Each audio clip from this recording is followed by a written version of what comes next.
Welcome to the 3 to Play Games podcast. Each week, we get together to talk and argue about all things video games. No matter how salty our debates get, we're always eager to discuss gaming culture, and we hope that you'll join in on the fun.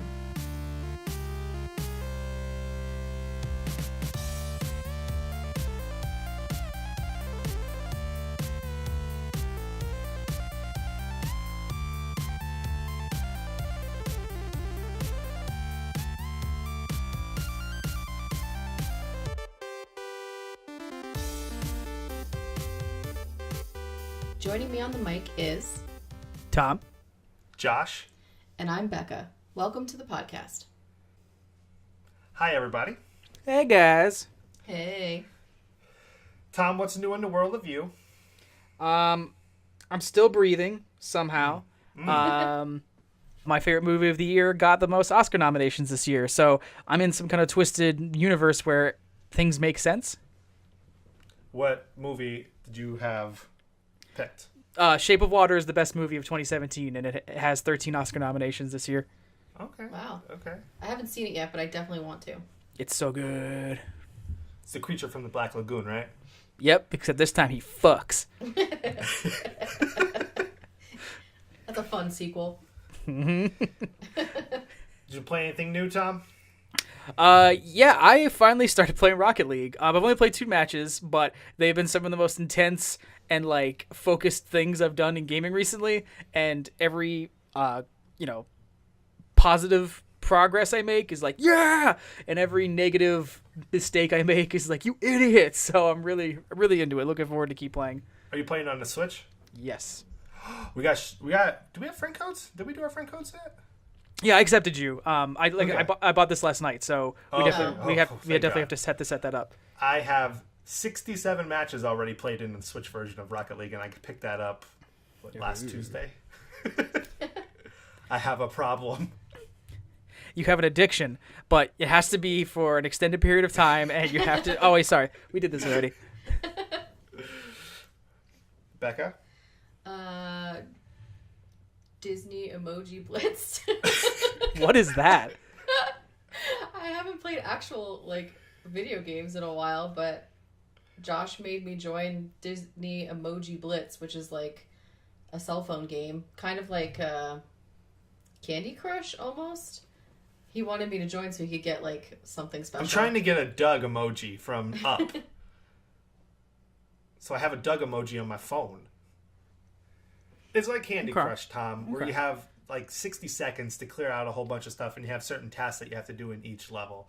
But the reason I did it is because there's a podcast and YouTube community group that we are a part of, and those guys that we follow, they actually ended up doing a commercial for it. So by downloading it and stuff like that, I feel like I'm supporting them. Yeah. So Okay. It's fun. it is. Okay. It's actually very addictive. And the nice thing is when you beat certain tasks in the game or you unlock certain emojis in the game, you actually get them on your phone. So I have a Jack Skellington one, and I have a Flounder and a whole bunch of other characters. But I'm trying to get Doug from Up right now, and I'm one friend away. So you should join so that Josh can get Doug. It's like Farmville all over again. Yes. I'm being pestered. I know. I got the notification on Facebook. It said Josh wants you to join, and I thought he got hacked because I never thought he would do something like that before. Oh man, yeah, mobile games. I always get them, and then I get tired of them within a couple weeks, and then I'm like, this is taking up space on my phone. Goodbye. Yeah. And even the ones I really enjoy, I hit that point. It's oh, I'm done. Yeah. Yeah, Super Mario Run was like that for me. I had it, completed it as best as I can, and I was like, I ain't gonna continue any further with this. What are you playing, Josh? I just recently beat Firewatch on the PS4. Is that really a game you beat? Yes. Tell me that. Okay. I was saving it for the podcast. Oh. I beat it 100%, every Okay. trophy inside the game. It is amazing. Oh. If you have an Xbox, a PlayStation 4, a PC, and that game is available for it, I highly recommend playing it. It's one of those, they consider it a walking simulator. Yeah. However, there is a excellent story behind that game. You go in and you're okay, thinking that the game's doing, one thing. You're just going out there inspecting fires that are happening in the forest, trying to put them out, because kids are like lighting fireworks off and stuff. And then the game starts to take a twist, and you're like, oh shit, like this is crazy. And then it's very suspenseful throughout the whole rest of the game, and you're trying to figure out what's going on. Like, is this one thing happening, or are you going nuts because you're out there and like there's a forest fire happening, so are the fumes getting to your head and all this kind of stuff, and you're constantly questioning like, is this person real, is this person not real, so on and so on. And then like there's a really nice twist at the end of the game, and it ends very, very well for a story-driven game. If you've played a game like Gone Home, or a game like, hold on, let me think of something else. Everybody's Gone to the Rapture. Yeah, so a game like Everybody's Gone to the Rapture, a game like 3/4 Home, stuff like that are very story-driven. This is an excellent story-driven game where you can take your time and play and take in the entire environment. It takes place over the course of like 79 days or something like that, but it is just such a great game. So if you have the ability to play it, I highly recommend downloading it immediately and playing it. Okay.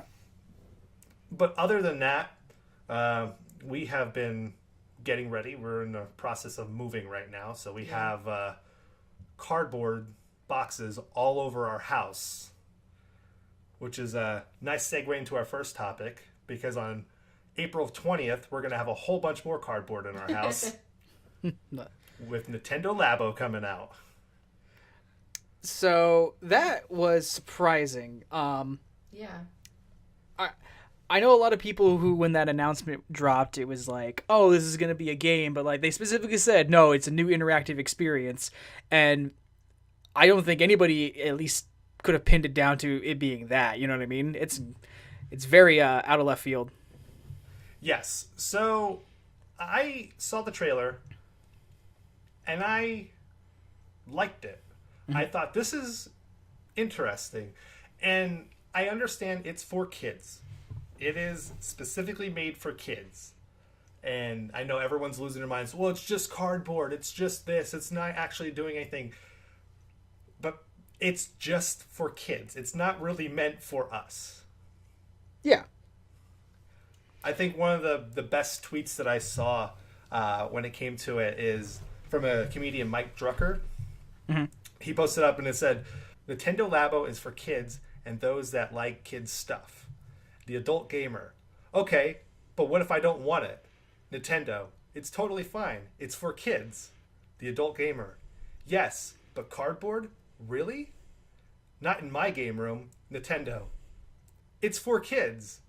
The adult gamer. But how is it for me? And that's like perfectly sums up the internet's reaction to Nintendo Labo. Yeah. I saw, like you said, specific kinds of reactions. A majority of them, and just including mine, it's just like, it's cool. It's not for me, but it looks pretty neat. As far as I go, I'm like, this is like 20 years past where I would have been the demo for this. You know what I mean? Right. Yeah. But yeah, there was like a large contingent of people who were just like, oh, like, I have to have an opinion on this. Like, I got to rain on your parade, you know? I really like, though, it's just creativity. Mm-hmm. Creativity, bringing parents and their kids together to build these things, very similar to Legos. Yeah. So I know they announced 2 different Labo kits that are coming out on April 20th. They have the Variety Kit, which comes with the remote control car, a fishing rod, the toy piano, a motorbike, and a house. So you can actually do stuff. I think the house one's very similar to like a Bop It type game. Yeah.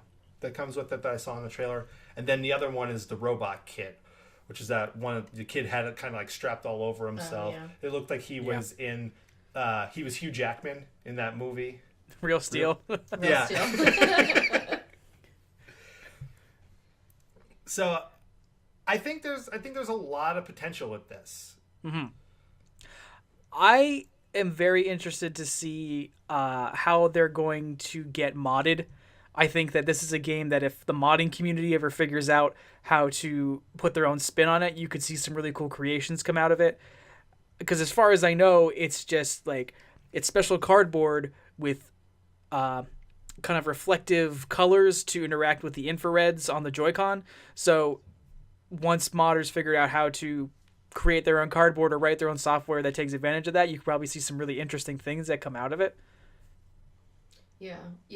I'm glad you actually said how it works, because when I saw the trailer for it, the first question I had was, how does that do that? I was a little confused, but then again, I agree with you guys where it's for kids. Maybe if someone I know has it, I'd like to mess around with it a little bit, but it's not something I don't think I would go buy. Josh will probably buy it because it's Nintendo, but yeah, I'm gonna also buy the like the stencil kit too, so I can draw on them and make my own things. Not surprised. I was thinking about this, Tom. Now hear me out, okay? These things that come out here, this is kind of like your Wii Sports-ish type thing for the Switch right now, where you have your peripherals and you'll be able to play it, right? Yeah. Just imagine if there was a set that comes out a little bit later that comes with like a backpack, and then like it has like a connection up where you put the Joy-Con inside of like a controller that looks like a hose, and there's like a Luigi Mansion game. Ooh. I would like buy you could be like I a would buy that. Ghostbuster. You could be like a Ghostbuster. Oh, I would play the crap out of that. Yeah, that's another thing. Like, and I completely agree with you that I think the reactions that are negative are a little bit too focused on like what it is out of the gate.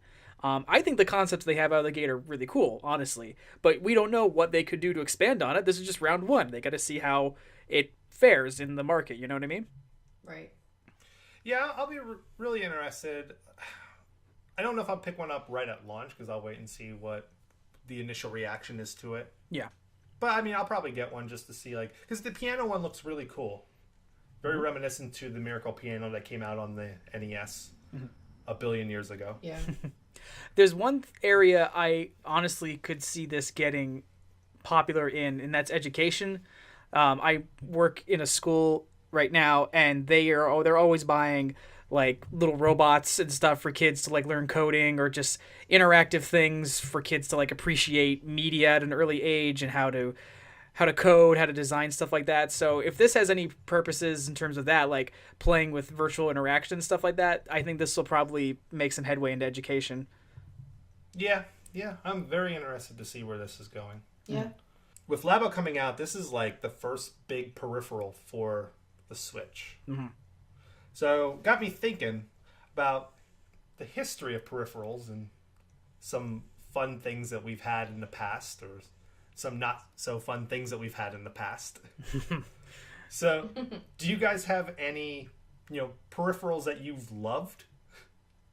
Yeah. Well, maybe I lied. I no, I hate peripherals.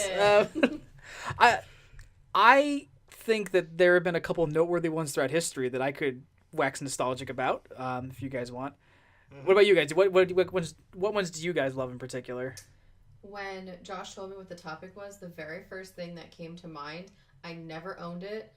I always just thought it was the coolest thing ever, is the Resident Evil 4 GameCube controller. Oh, that thing. The chainsaw? Yeah, the chainsaw. I held that once. Really?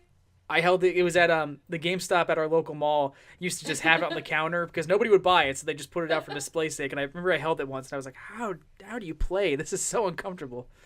Yeah, I just remember seeing it and being like, "Oh, I don't have a GameCube, but that's so cool." And that's the first thing that came to mind of one that I always wanted, even though I heard it's kind of junky, but it still looks nice. Just the fact of having it, though. Yeah. I think I have to preface what Becca just said, that like most of the peripherals I could talk about, I was never able to get. So, do you want to talk about something that I think was like a precursor to the world of technology we live in right now? The Game Boy camera. Oh man, if I could, A portable camera that you can take wherever you want and take selfies and other kinds of pictures. Like, this was cell phone cameras about 10 years before cell phone cameras were a mainstay in everyone's pocket. You know what I mean? Yeah, very true. That resolution.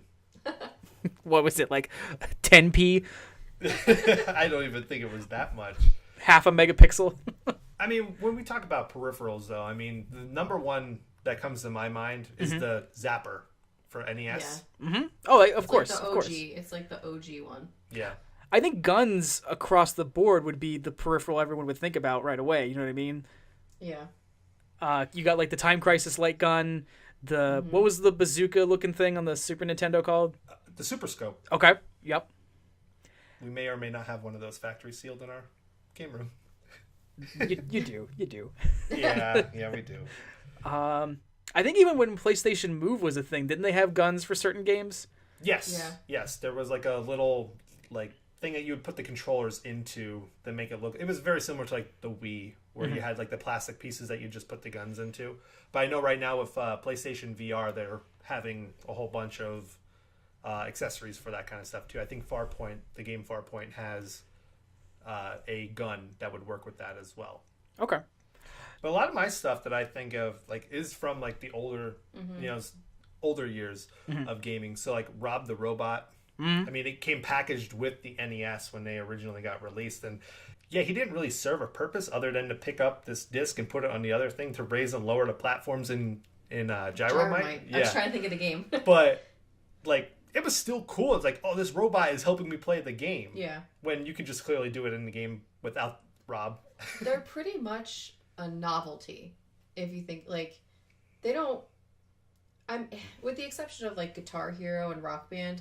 You don't really need them for the game. They just make it more fun and it looks cooler or something like that. But they're mostly just novelty items that add to the aesthetic. Yeah. I can't think of a single time a peripheral made my game experience better.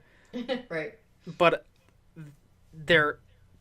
it's kind of like what Becca started with the Resident Evil controller. If it looks cool enough, you'll want it because it's just the aesthetics over whether or not it adds anything to a game. Right. Yeah. I mean, in light guns overall, the only light gun I can ever say I've extensively played with is just like playing House of the Dead or Time Crisis in arcades. Have you guys had like zappers and stuff throughout your life that you've used? I mean, I've had the zapper when it came to Duck Hunt on the original NES. I had a Super Scope where I played the Terminator 2 arcade game at home, or Aerosmith's Revolution X. Yeah.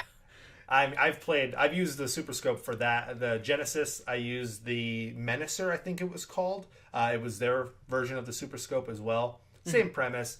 Super Scope just worked a little bit better. And also with the Super Scope, Yoshi's Story. No. Wait, what? Wait. There's a Yoshi game. Safari. Yoshi's Safari. Okay. That was it.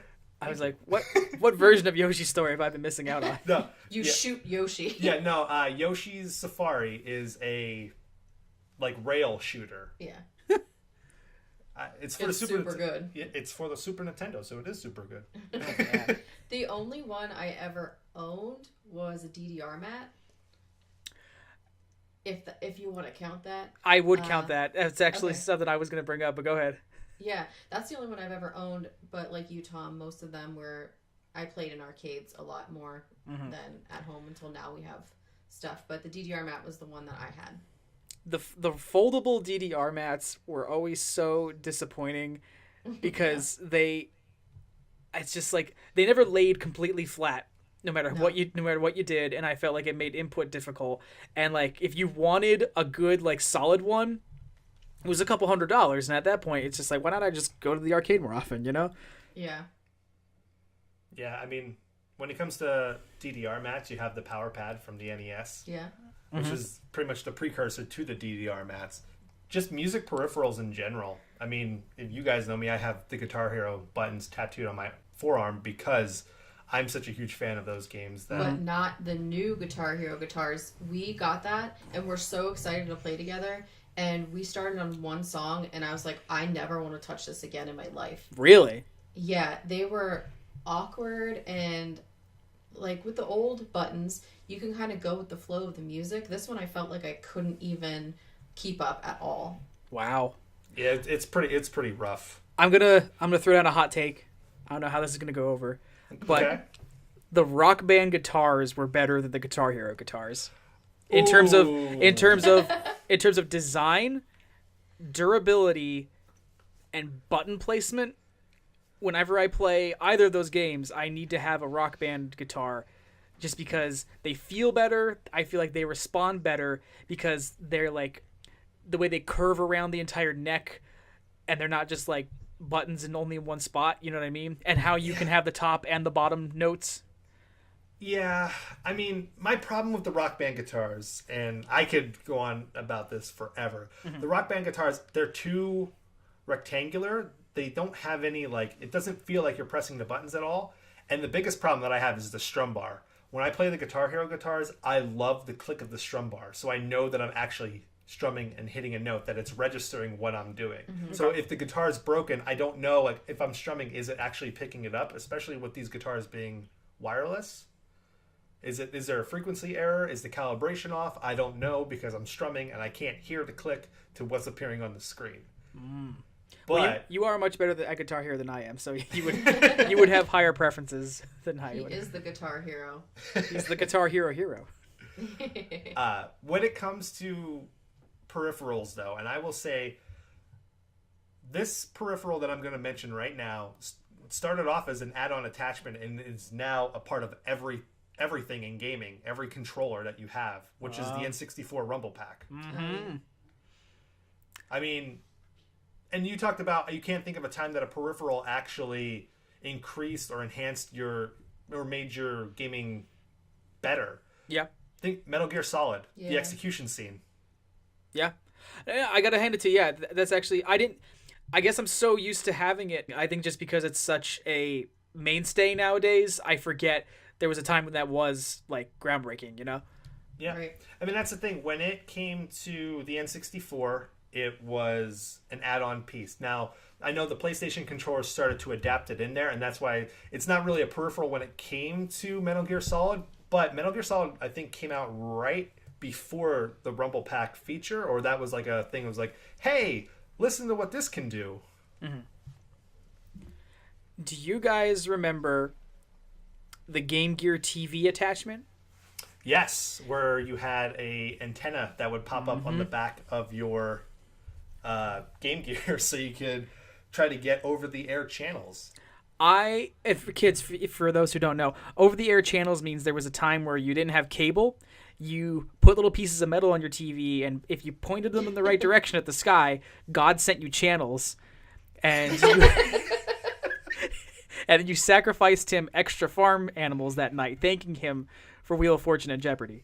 Anyway, I saw a dude on a bus once with the Game Gear TV adapter, and I lost my mind. Like, I need that.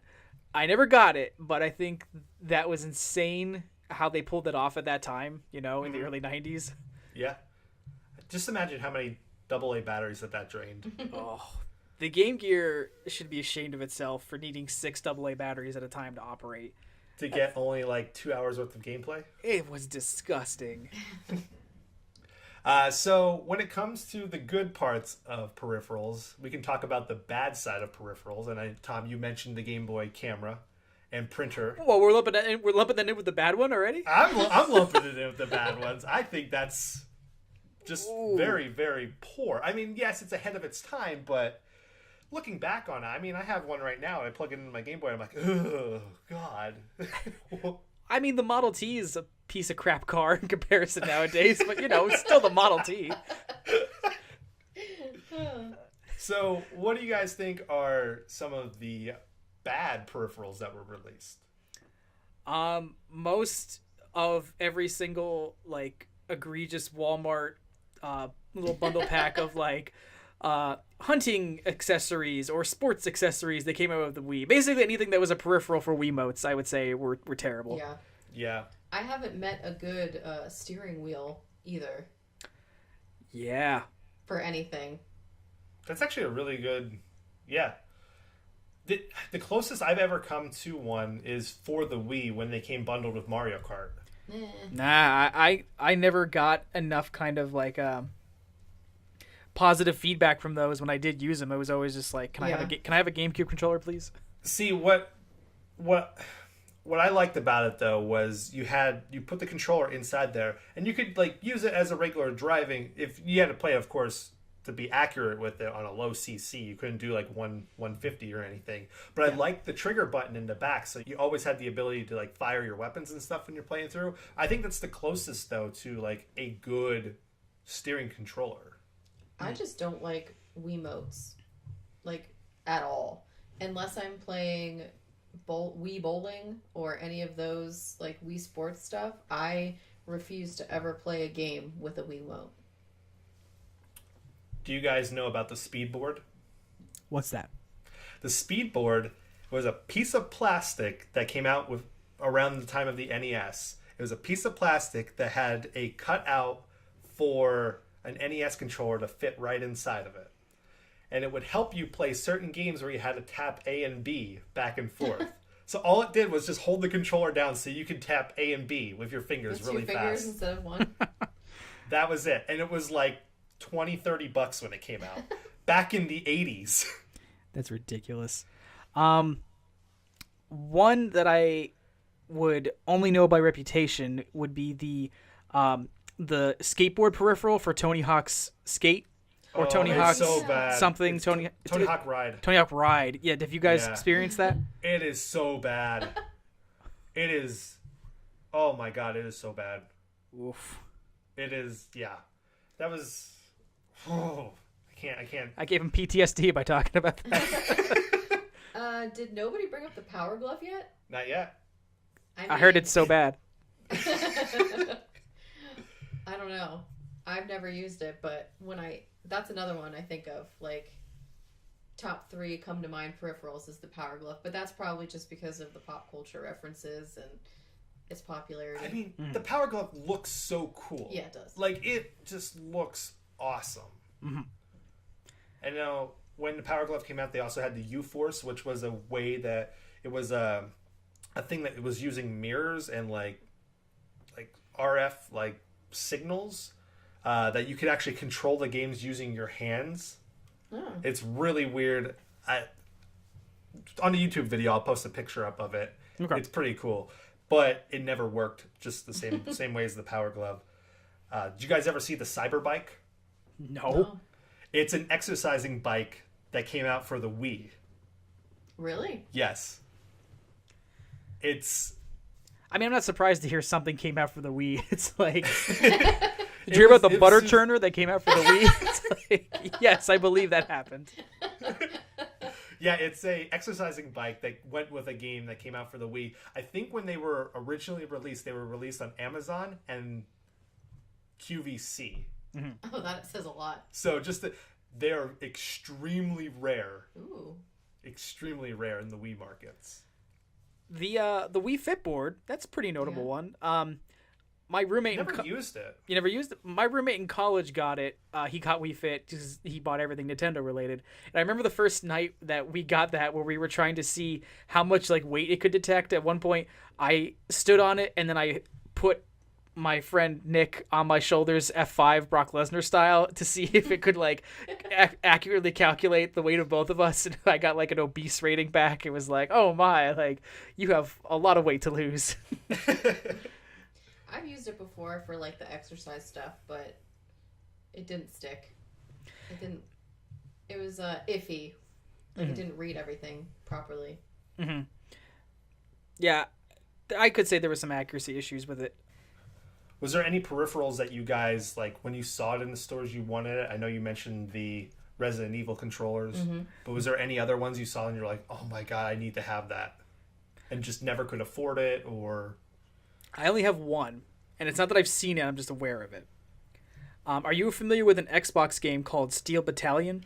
Oh my god, so that's exactly what I was going to talk about. Go ahead, tell them. Steel Battalion is an Xbox original game that came out. It came with a controller that had 2 flight joysticks and 40 buttons attached to it.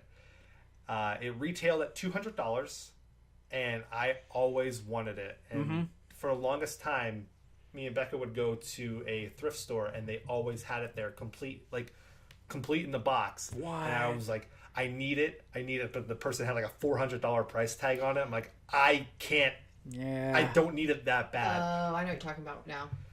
It's the closest you can ever come to becoming a Gundam pilot. Yes. Man, I wanted that controller so bad. I wanted that game. Like, I know the game didn't even get that great of reviews, but just having that controller, like, oh. You guys should go halvesies on it and have split custody. I call holidays. I get weekends then, I guess.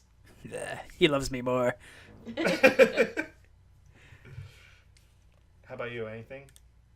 Mine was the Resident Evil 4 GameCube controller. Yep. I just thought it was the coolest thing I've ever seen. I still do. One that I thought was kind of cool, and then I think I saw a video on it, or I saw someone play it. I can't remember.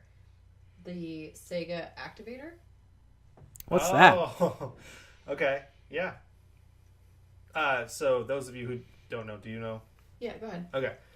So those of you who don't know what the Sega Activator is, it's this round circular plastic pit that you put together.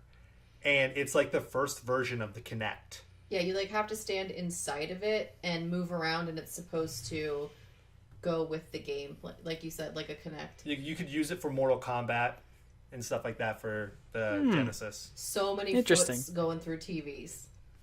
The problem is it needs to work in order. It does not work at all. Not one bit. I mean, we talk about peripherals though. I mean, the Kinect. Yeah. Like, a lot of people give the Kinect a lot of shit. I know when it came bundled with the Xbox One, we got it. I love the Kinect. Being able to say Xbox on and it turns your system on, turns your TV on, turns our sound system on, like when it works. When it can pick up your voice, yeah. Yes. But I mean, the Xbox One's version of it was a little bit more accurate than the 360's version. I will give it that. And I can say, like, Xbox, go to USA and it'll turn on the USA channel, or go to TBS, or so on and so on. Or Netflix, open up Netflix. Mm. Xbox, open up Netflix. I said Netflix, open up Netflix. Oh, I heard. But I mean, there's so many good things that came out of the Kinect for the Xbox One, and it just sucks that it was packaged with the system and it left a sour taste in a lot of people's mouths. But I know they just stopped supporting it, so R.I.P. Kinect. Mm-hmm. You will never be forgotten in this household. I was highly disappointed at Kinectimals. I thought it would be a lot more fluffy than it was. Just standing there shaking my hands back and forth wasn't really... This isn't a cat. Yeah. I was not petting the tiger. I don't trust anything that can potentially listen to me without my consent. And I honestly cannot think of a single Kinect title that wasn't met with instant derision. Cough, cough, Star Wars Kinect. So, I don't know. Its legacy is kind of fuzzy for me. Now, Tom, you talk about the Xbox or the Kinect hearing you. Are you one of those people that cover their web cameras because you think the government's viewing you, watching? They totally are. They are. I acknowledge that they are, and at this point, I've been a blind consumer for so long that I've just accepted that at one point or another, my cameras on my phone or anything have been tapped into at one point. But I do not like I don't have an Alexa or any of those kinds of devices, and I won't have one because that's just an extra degree of seediness I'm not interested in. Like, do you know how Netflix measured the ratings for season 2 of Stranger Things?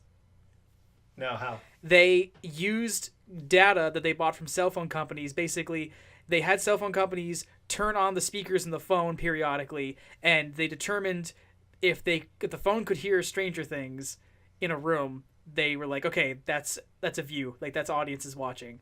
And they used that data. So it's just like, I don't need my Xbox doing that to me when I could just pick up a controller and use it. Yeah. That's some 1984 shit. Mm-hmm.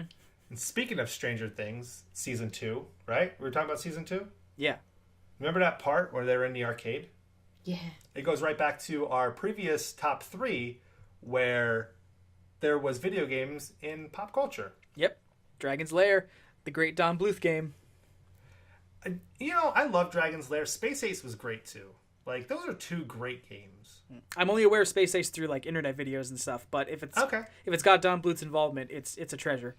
Yeah. But that leads us right into our top 3 of this week, which is a reverse of last week's. Reverse. Which is a reverse of last episode's top 3. We're going to do top 3 pop culture references in video games. To clarify what Josh said, it's when stuff from the real world shows up in video games, but like specifically iconic all-time like top grossing movies somehow get involved within the plot or the world of a video game, or chart-topping songs make their way into a video game soundtrack. It's instances like that. Correct. So who wants to go first this week?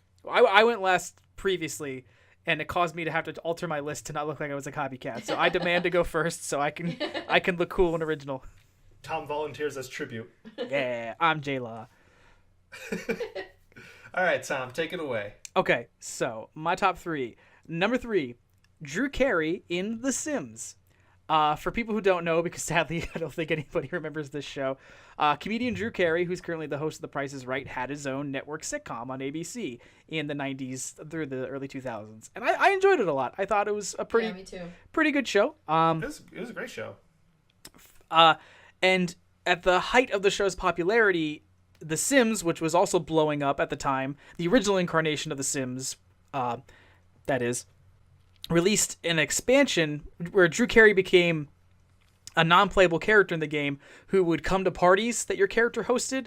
Mm-hmm. And it was a bit of like back and forth because the Drew Carey show like spotlighted The Sims, but then The Sims brought the Drew Carey world into that expansion.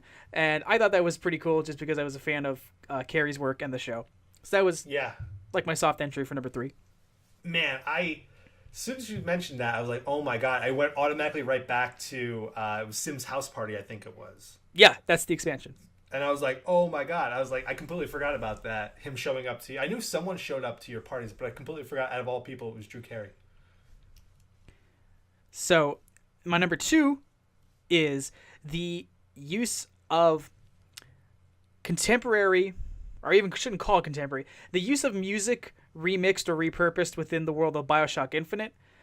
Within the course of that game, we have characters who are messing with the flow of time and messing with alternate realities. And even though you're playing in a game set in the early 1900s, you have instances where songs from Tears for Fears or Creedence Clearwater Revival or just other kind of iconic like rock and pop songs have been remixed into tracks sung by barbershop quartets or kind of like gospel style ballads.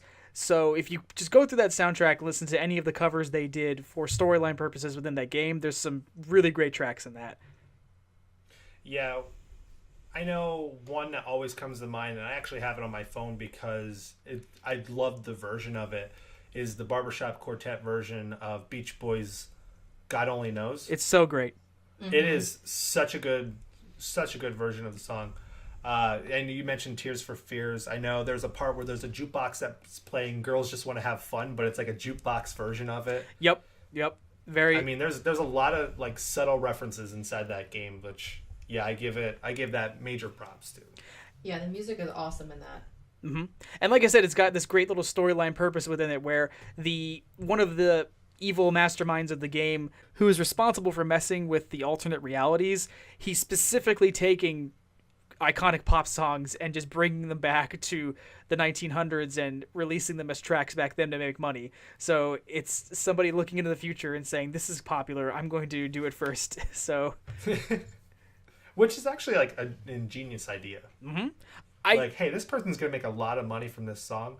I'm going to go steal it and have it released before them. Like, you are like the greatest composer of all time.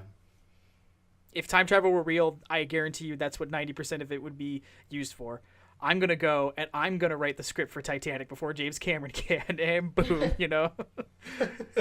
It would happen. It will happen. Or it has happened. Ooh. We don't know. James Cameron is. Yeah. I mean, he's had like how many movies be like the top. He made Terminator 2, Tom. He's a time traveling thief. You heard it here first. Spread the word. So that brings me around to my number 1, funnily enough, because we're talking about movies, and that would be Metal Gear Solid 3 Snake Eater, So within Metal Gear Solid 3 Snake Eater, whenever you save the game, you have little conversations with the character called Paramedic, and you talk about films that were coming out around the time that this game is set in the early 60s.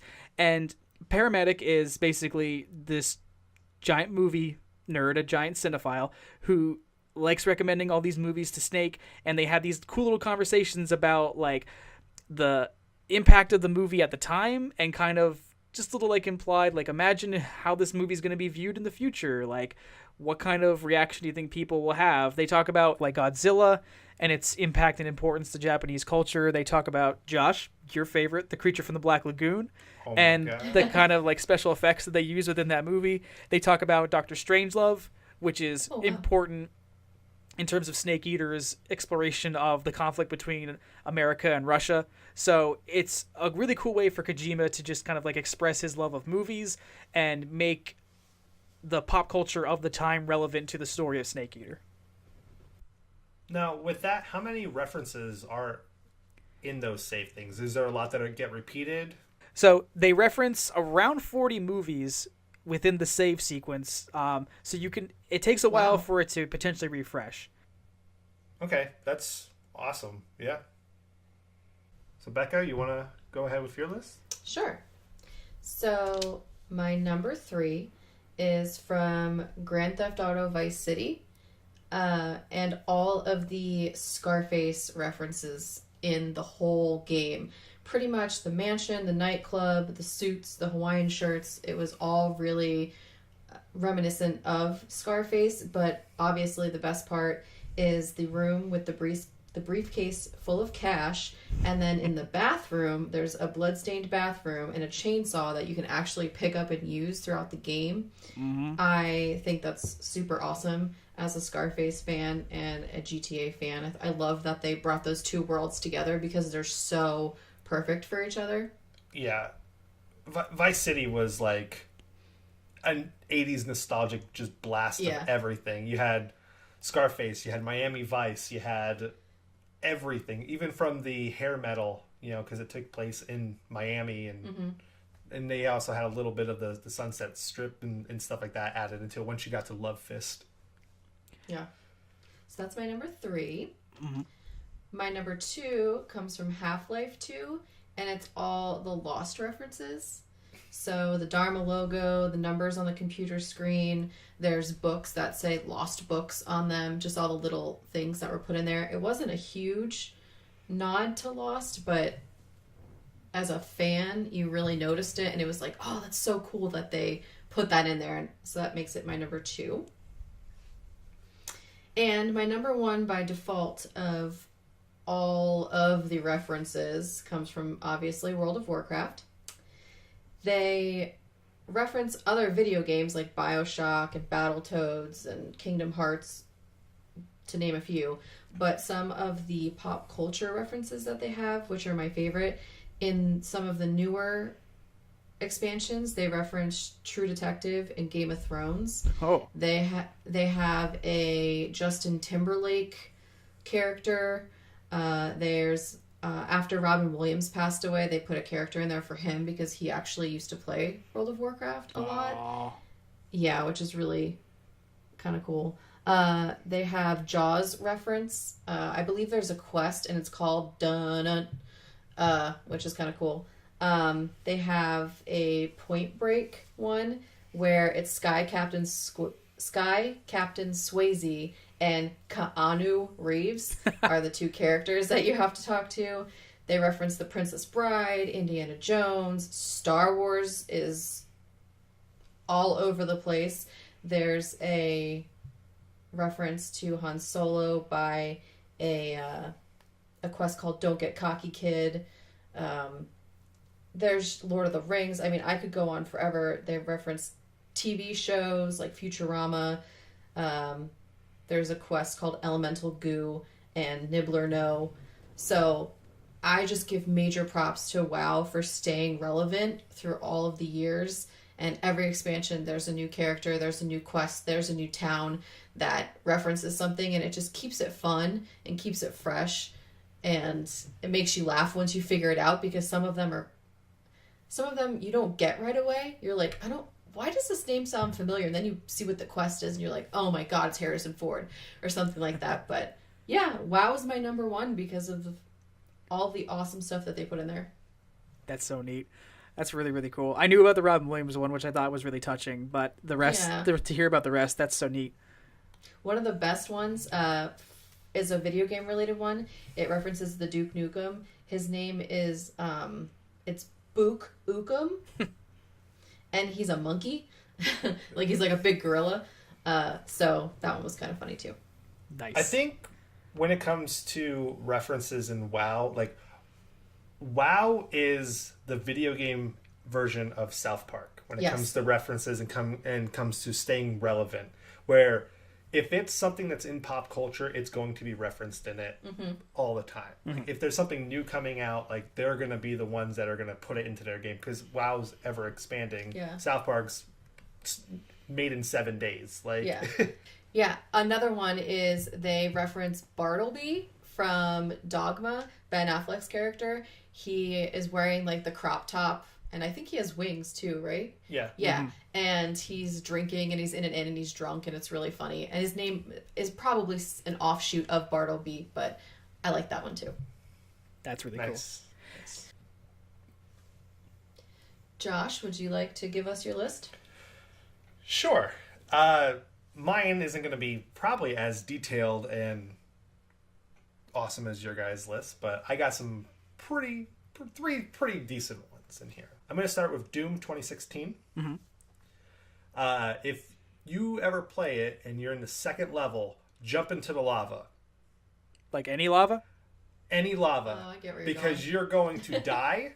And as he's dying, he sticks his hand up and he gives the thumbs up as he's going in. That's And the best. It's fucking awesome.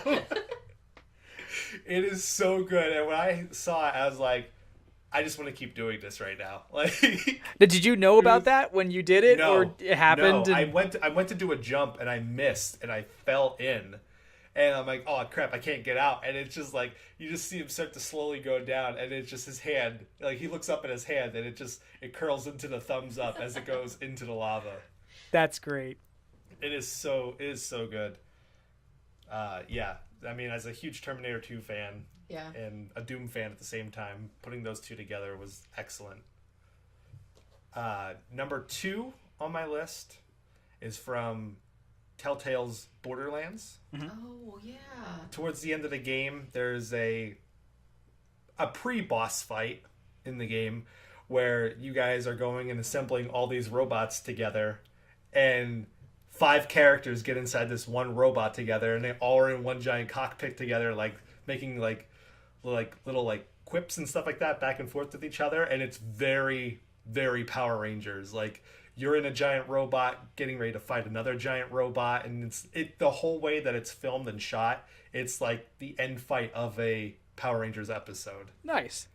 Aren't they like arguing at one point, like oh, I kicked him? It's like, no, you didn't. Like, yeah, they were trying really hard to work together as a team, and it wasn't. But like, working. they're 5 characters that, like, it's the end of the game too. Like, they're 5 characters that just still can't get along, and they're trying to utilize like this giant machine, and it's so good. It's so, when it happens, like, you're like, wait, are they doing what I think they're doing? And then it's like, you see, like, it cuts back, and it's like they're all 5 of them are in like the chess piece, and it's like, oh my god. So that's awesome. Number 1 on my list was a shock when I played it and I saw it, because it was a game I was like, I have no interest in playing this game, and it's from Rayman Legends. Oh. When you beat every world in Rayman Legends, the last level of it, there's like a secret level that opens up, and the first world's end level is the one that always gets me like pumped up when I'm playing it. So if anyone ever played Rayman Legends or never played Rayman Legends, it's a side-scrolling platformer, but like, you can hit things as you're going through, like punch enemies out of your way, jump on them, very platformy-ish. But when you start going through, like, there's a music that's playing in the background, and then you hit the first guy and like a guitar hits, and as you're going through, everything that you're doing on the screen is going to the beat of Black Betty. And what's Black Betty? Like, whoa, Black Betty? Ram Lam. Nope. Nope. Sorry, I don't Never know. heard that song? No, I don't. Can you sing it? Like, can you actually sing it? Whoa, Black Betty, bam-a-lam, whoa. Oh, okay, yeah. Okay. Black Betty had a child. Bam-a-lam, They up there going wild. bam-a-lam, Okay. That's Bam, awesome. bam. That's really neat. bam-ba-ba-bam. All right, so let me go back up. Please cut that out. No, keep Let's that see. in. We need that for because in case anybody doesn't know, you know. I mean, or we could just play it. But yes, when you're going through it, and as you're hitting things and as you're sliding down like ropes and stuff like that, it's like to the guitar solo, and it's like you're hitting people to the beat of the drum in the song, and it's so awesome. Like your jumps are perfectly timed with the music. You play that one and you're like, that's awesome. Mm-hmm. And it's a little bit of a different, like the lyrics are in there, but the lyrics are like the villains like moaning and groaning, so it's like you know what song it is but you don't. And then you go to like the second world, and it's like more of like a deserty, like kind of resembles a lot of like Mexico-ish in the level itself. And you get to the last one, and it's another musical level, and it's a mariachi version of Eye of the Tiger. Oh man, I have to play this. It's so now. good. Honestly, if you don't have the game, you know, you could watch the YouTube videos of it. They are so perfect and brilliant, and it's so good. And just bringing music from that into a platformer and being able to pitch it perfectly in order with everything that's going on, like it's just so good. Yeah, all the music in it is really cool. There's like 5 or 6 different songs that they put into those type of levels, but those two really stand out amongst the rest of them. Right. That's badass. So that's the only time I like pop culture in my video games. Otherwise, I don't want my video games to reference anything. Yeah. There's so many recognizable ones though out there. You know, from the Joker spoiling Lost in Arkham City, to beating up the Ninja Turtles in Borderlands 2. Oh yeah. Did you know Family Guy games don't have any original content? They're just made up of references. I would not be surprised. But yeah, I mean, there's so much when it comes to it. I think there's a lot of good ones out there. I mean, we had 9, and that's nice that we didn't have any of them that duplicated. Yeah. But It's really cool of the people who work on these games to throw things like that in there. I know they have to be very technical and they have to have certain things and certain colors, but when they have the ability to be creative and throw in a Lost reference or throw in a nod to Robin Williams or any of the things that we listed, it's awesome, and it makes you care about them a little bit more, and it makes you care about the game a little bit more because it feels more personal, like, oh, they put that in there for me, kind of. Or just even to make it clear that, like, they have lives, they have interests, you know? Like, we're a very pop culture-centric society, so that's, you know, this podcast is an example of that. We talking about the stuff that we like. So when you see developers take that time, like you said, to put it in, it shows that, like, they know how to express themselves, you know? Yeah. So we talked about all the good stuff, you know, of pop culture being in video games. Let's try to turn the ship, Tom, so we can judge somebody. Yeah? With gaming confessions. Bah. So this week's confession is brought to you by Becca. Is this Becca's first confession? It is. Oh my god. Yeah, I know. Buckle your seatbelts. So it's kind of a 2-parter. They go together. I am not a fan of platforming, side-scrolling games. Okay. I just don't care for them much. Not very good at them. I mean, I played them when I was younger, but going along with that, I have never played more than probably 2 or 3 levels of any Mario game ever. That includes 3D? Yeah. Well, if you don't like them based off of Mario, I don't know what I could tell you to get into the I rest of the know. genre. I mean, Mario is like the originator of the platform genre. I try. I don't know if it's the way my brain is wired or what, but I don't know. It's not like I can do it. I just don't find them as appealing. And I don't know if it's because I didn't play many when I was younger, so I'm kind of coming at it as an adult instead of when you're a kid. And I don't know what the reason is. I mean, we can have a counseling session now about it. But when would you say you started playing games? Like, the very first games I ever played were like point and click stuff on the PC when I was probably 7, maybe. Okay. Then I did play a few Genesis games when I was maybe 8, 9. And then I didn't have any console until PlayStation 2. So you're out of like the whole platform area from that time on. Yeah. I can understand why you're not into them because, I mean, Tom, you've played games for a long time, correct? Yeah. Yeah. I mean, I grew up with the NES, so like that's really all we had was platforms. You know, an occasional adventure game here and there or a sports title, but I mean, yeah, when you hit the PS2 era, I mean, you open your eyes up to Grand Theft Auto and stuff like that, and it's times have changed. I mean, I've played Sonic, I've played Crash, I've played Spyro. Well, Spyro's not a... Yeah, it's a platformer. It's a 3D platformer. Yeah. I mean, Crash is a platform. Yeah, but my thing is, I've never finished any of them. It's more of like you go to an arcade and you play a game for 20 minutes. It's that kind of... I have that relationship with it. Like, I'll sit down and I'll play it, and it's fun, but I can never complete the game if it's not story-driven, I guess, is where I'm headed so with there's this. no point to the game. Because that... Yeah, there's nothing to the game besides technical skill. Yes. And that makes sense, because I know you were playing Alice, and there was a platforming part in that game, and you were just like, no. Do this. Play this for me, because... But I played the rest of I completed that whole game. Yeah. And I've completed other games too that I need a story, I need suspense or intrigue or something, and the story is to save the princess, but that doesn't really do it for me, I guess. Okay. I think this is like, well, I mean, if you recall a couple of confessions ago, I said that I had never finished a traditional RPG.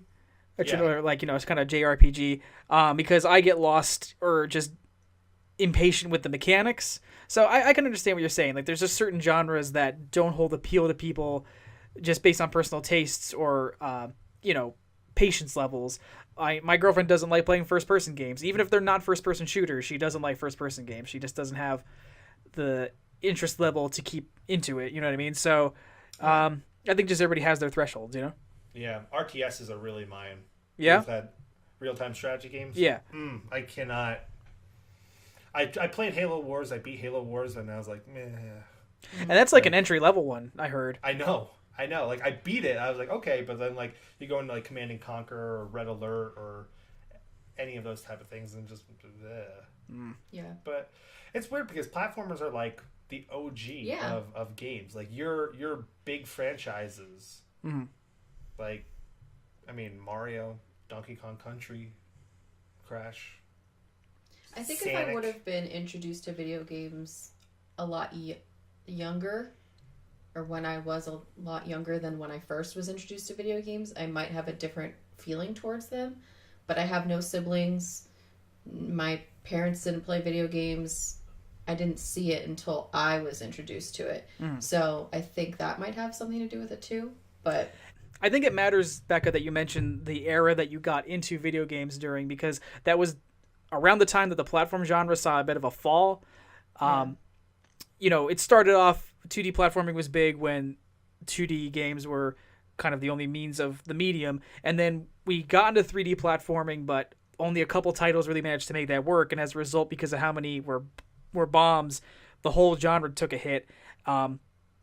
Until the revival period of retro platformers that we're still in right now, like from the early days of stuff like Super Meat Boy all the way up to this week's release on the Switch and other consoles of Celeste.